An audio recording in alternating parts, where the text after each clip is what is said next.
Hi everyone, Hi, I'm Lisa, I'm Renee, and together we are the Tapping Duo. So today we thought we'd talk about a couple of things. One is we have our matching shirts. Can you read them? It says American Pharaoh. We were up at Santa Anita this weekend.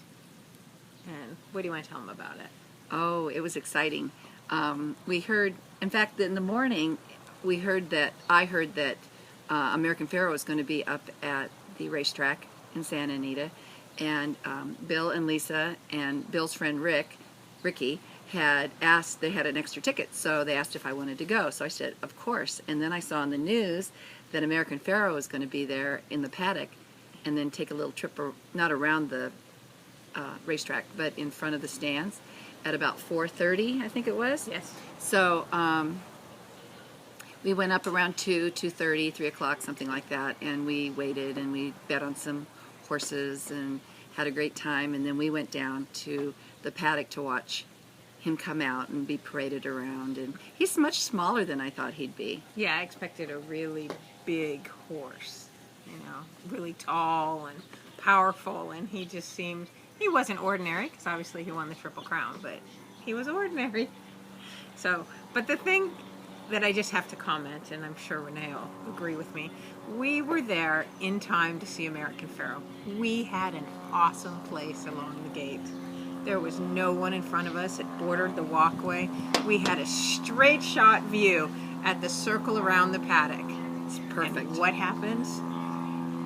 In come all these people who haven't been putting any time in and take the view. So there's Renee with her arm way up high trying to snap pictures. I, of course, am shorter, so that wasn't going to happen. But anyway, it's just amazing how people, they don't think about anyone else. They're really just after themselves. So. Yeah, we got a little glimpse between people. I even got a real good shot of a guy photobombing. Well, he did a selfie. He turned around and took a picture, so I have a picture of him with a selfie with American Pharaoh. So, yeah. But later on, we went back up in the stands where Ricky has a box seat, so I've never been in box seats. It felt kind of indulgent, but it was fun. And we were turning around trying to get a picture, and Bill, her husband, got a picture of American Pharaoh, kind of like where Sugarsnapblu is up there. Yep. And Sugarsnapblu. Well, he was right there, and we were smiling, and we have American Pharaoh photobombing our picture. Yes. I couldn't believe he photobombed our was he picture. thinking? I don't know. Anyway, it was fun.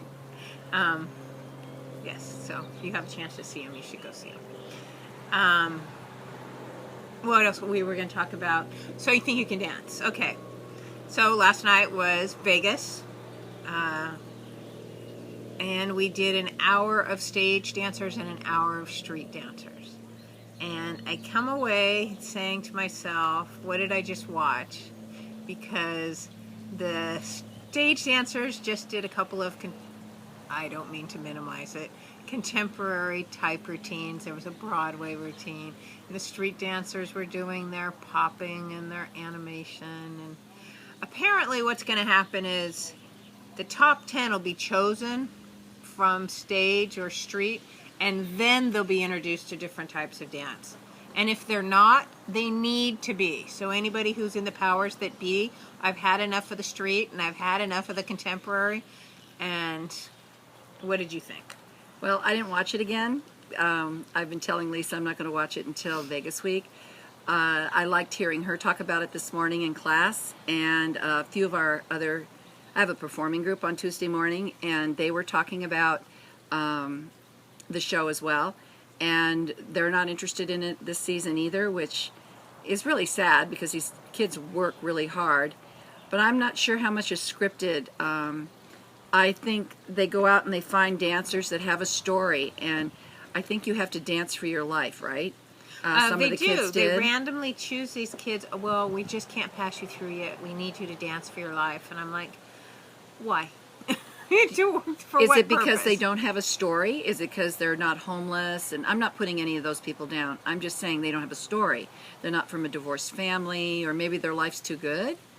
I don't know. I don't know. I can't figure out what the purpose of Dance for Your Life serves yet.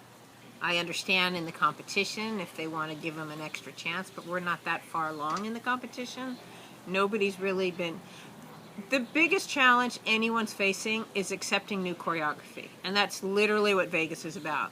And they're just weeding out the kids that can't be taught or can't pick up choreography. And I would say that's the purpose of Vegas. Okay. So before they even get out of their genre, they will have weeded out who can accept choreography and who can't, and then set them up for different types of dance. Do you find that the kids, since you are watching it, or do you find that the kids that have street ability can do choreography, or do you think the ones that have had the contemporary training can do choreography better because they're in a studio situation? Can you tell?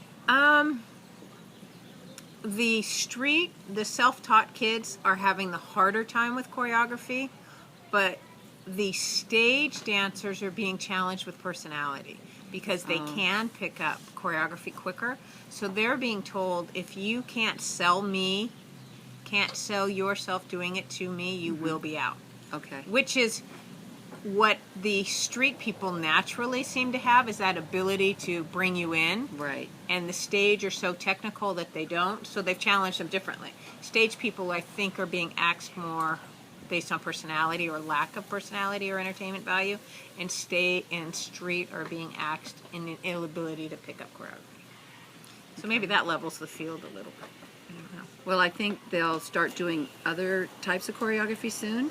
Well, I think we got to get to the top 20. So. Okay, so when the top 20 comes, I will start watching and we'll see what happens. And then I'll have more of an opinion. I just need them to weed through because I think it's just picking and choosing kids that are all the same level. They're all really good. Yes. Whether it be street or stage. The stage people are phenomenal and the street people are phenomenal, and that's, like you said, just weeding people out. So. Yes, very much so.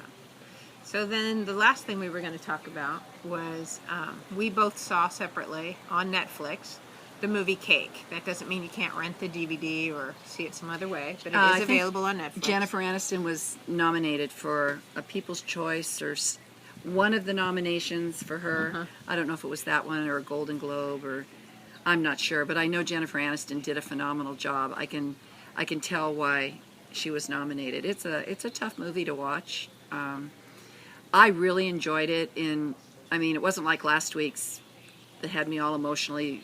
Oh, Inside Out. Inside Out. Now, we both did react differently to the movie. Cake? To Cake, yeah. Yes. I think we agreed that the lady that takes care of Jennifer Aniston in the movie steals the movie. She's the best part of the movie. Yeah. She's wonderful taking care of Jennifer Aniston. Yes.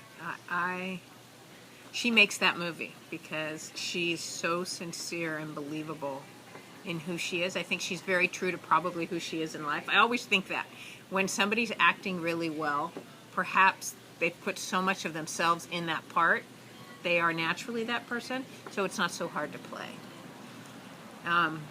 But I recommend the movie. She saw it first. Yeah, it's. The interesting thing is, she says you're going to need a box of Kleenex, and I don't think I cried. I did cry once. There's one scene that I did tear up, and I didn't cry. I just teared up. And her husband even said, Bill, he even said it was, that was a tough one. That was depressing. But understand that I had given her the highlights of the movie before she saw it. So it is possible that could be.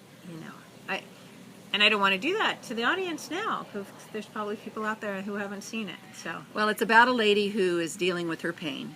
And you'll have to watch it and see how she deals with all the pain she has, physically and mentally. And you'll see how it turns out and see how you feel. It's worth watching, though. It isn't a happy-go-lucky movie. However, it does turn out good. So I give it a little more than a half a pinky up. Not all the way pinky up. I go all the way up. And I'm just like right about here. Okay, so we have one pinky up, and I'm above half. So 1 out of 10, I'm at an 8.5, right? So anyway. Okay. Well, we hope you enjoy, and we will see you next week. We have a video of a tap dancing video to post too, so look for that coming up. Yeah, we promised it last week, and we never Yeah, did it, we didn't do it, so we'll see. We'll do it this week. Okay. Thank you. Bye. Bye.